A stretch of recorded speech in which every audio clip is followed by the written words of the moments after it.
à tous, bienvenue dans le 19h. Voici les titres de l'actualité de ce samedi. Maroc-Espagne, le chevauchement du domaine maritime sera réglé par le dialogue.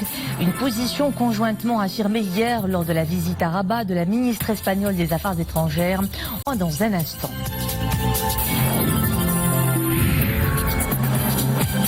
Visite dans le plus grand édifice religieux du royaume, la mosquée Hassan II de Casablanca, une œuvre d'art architecturale qui fascine toujours autant.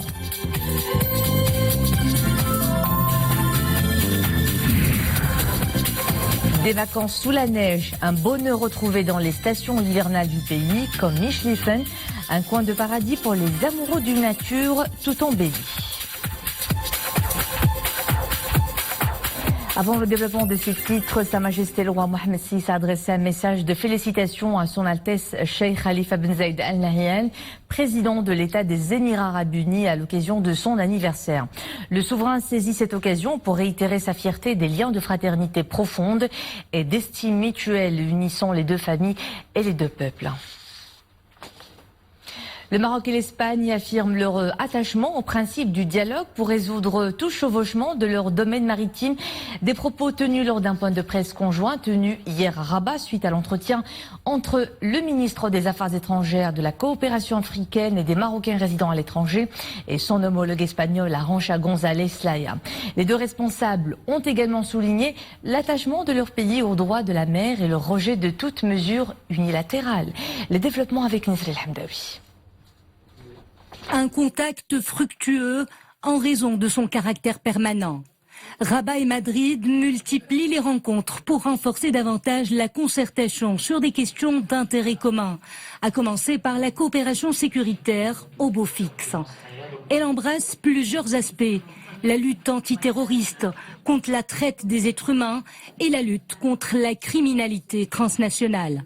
Mais les entretiens entre Nasser Bourita et son homologue espagnol sont aussi l'occasion de faire le point sur un sujet à caractère politique, la délimitation par le Maroc de son espace maritime.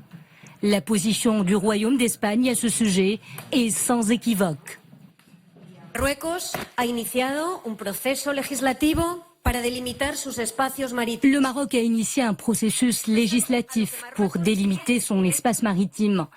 Le Royaume a le droit d'engager cette action conformément à la législation internationale qui autorise la délimitation des espaces maritimes.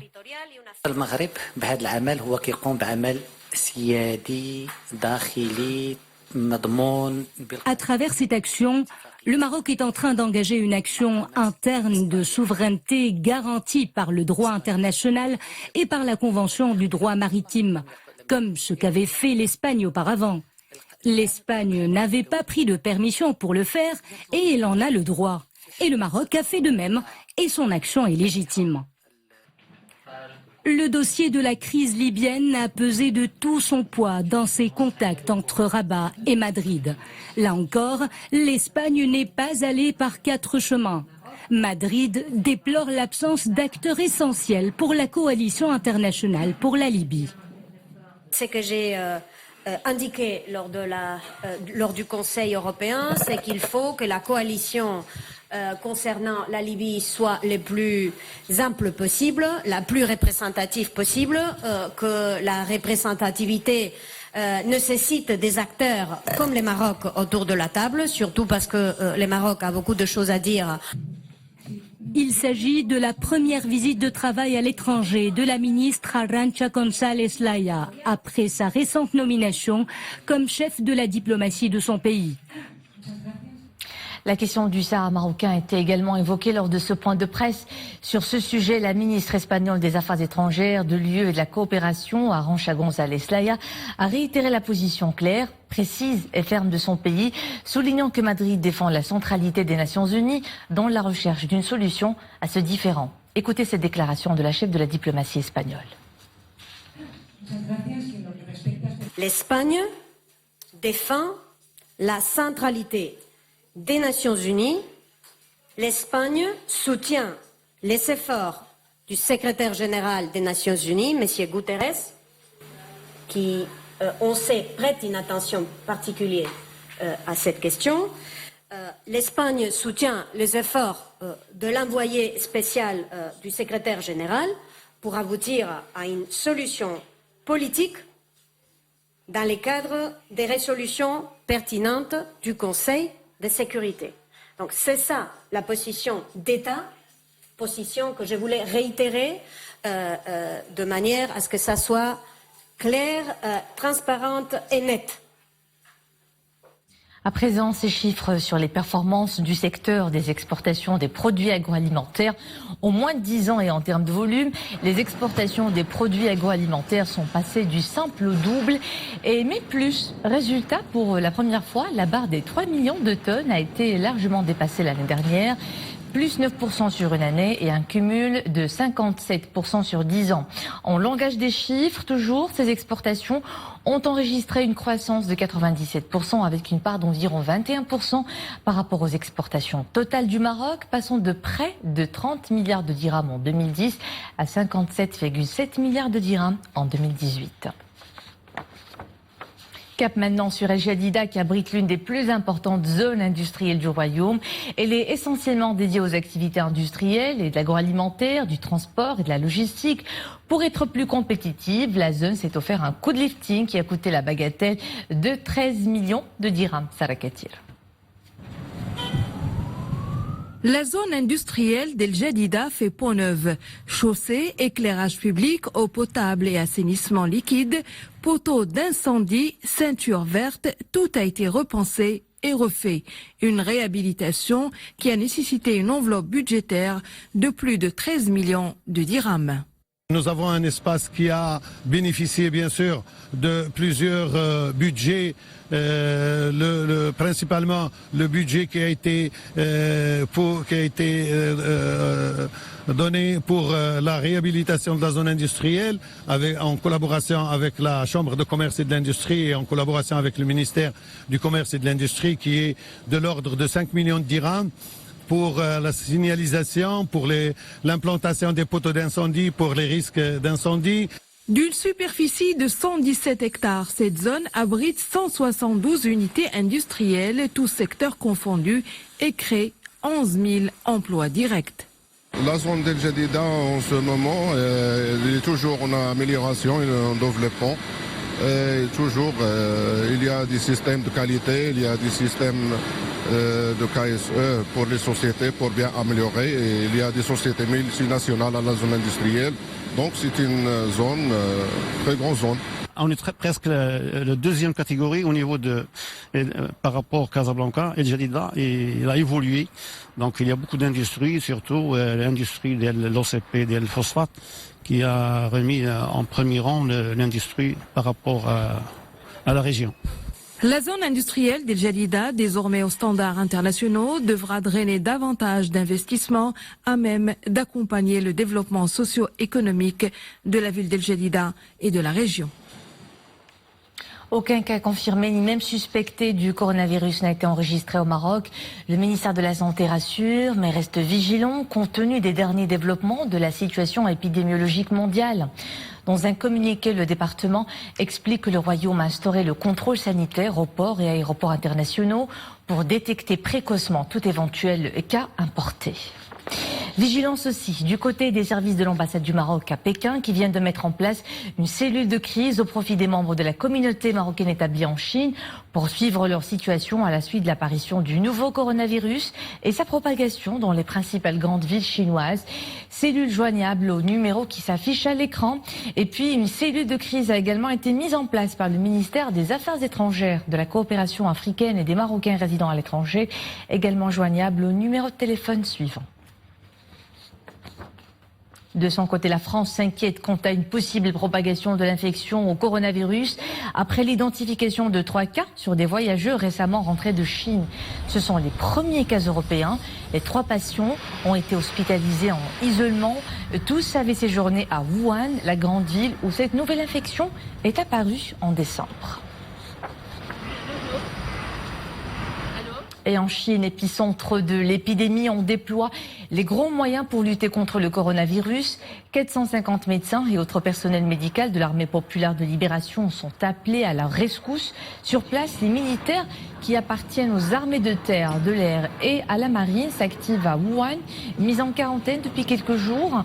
Ils sont répartis dans les hôpitaux de la ville qui accueillent un grand nombre de patients de la pneumonie virale.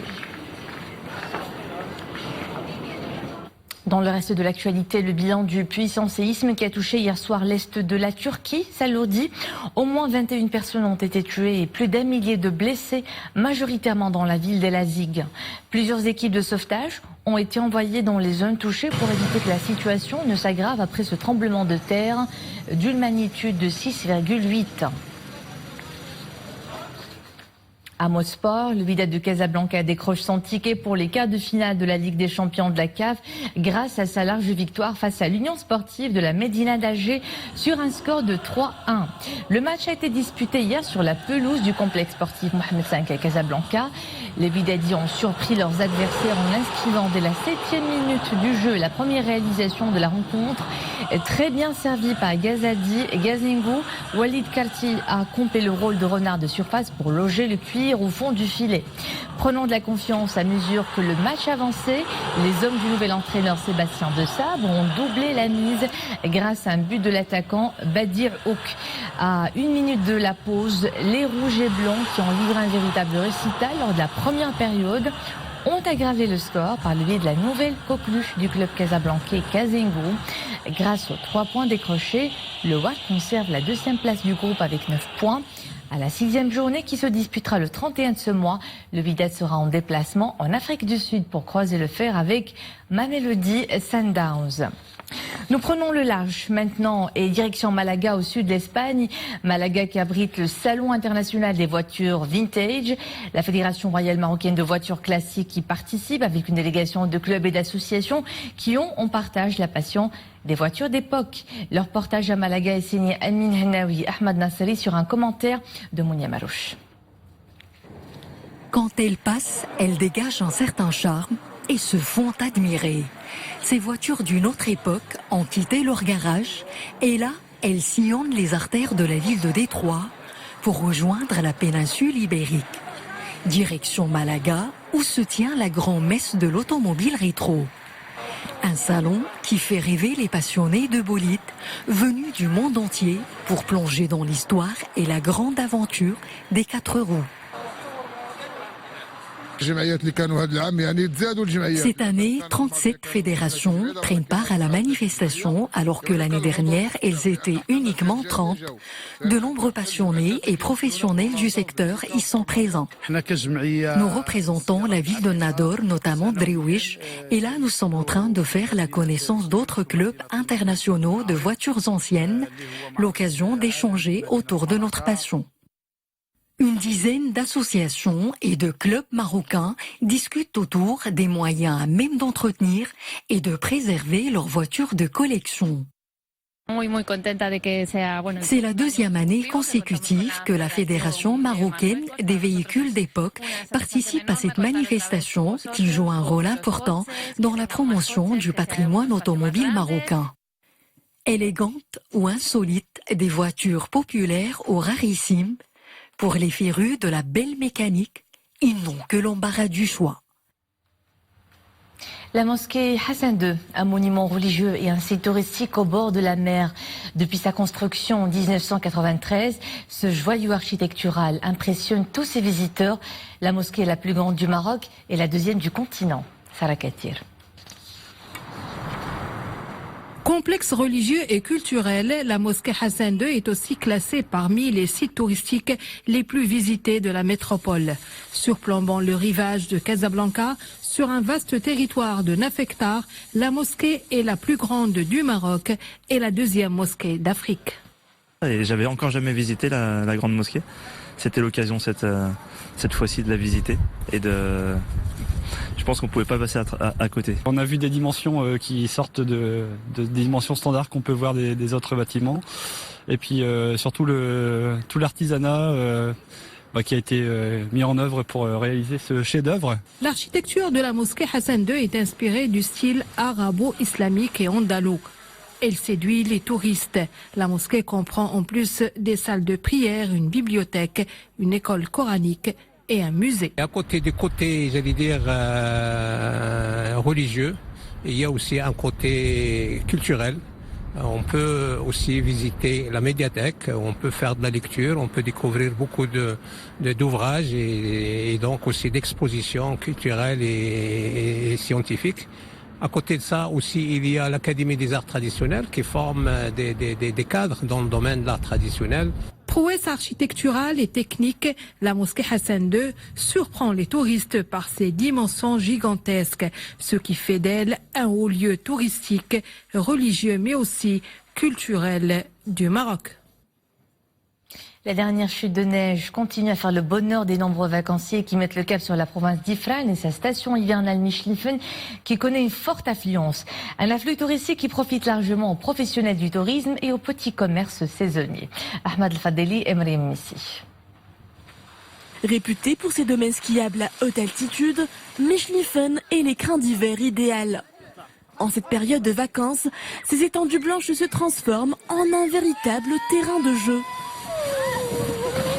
Descente en luge, balade en cheval, les débutants comme les aventureux s'y essaient au plaisir de la glisse, le tout sous le cèdre et le soleil.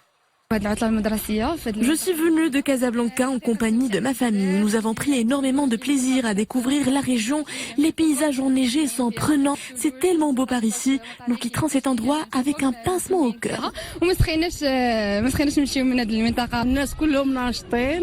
le monde est content. Petits et grands retrouvent les plaisirs de la neige. C'est un site propice au dépaysement, surtout durant les vacances.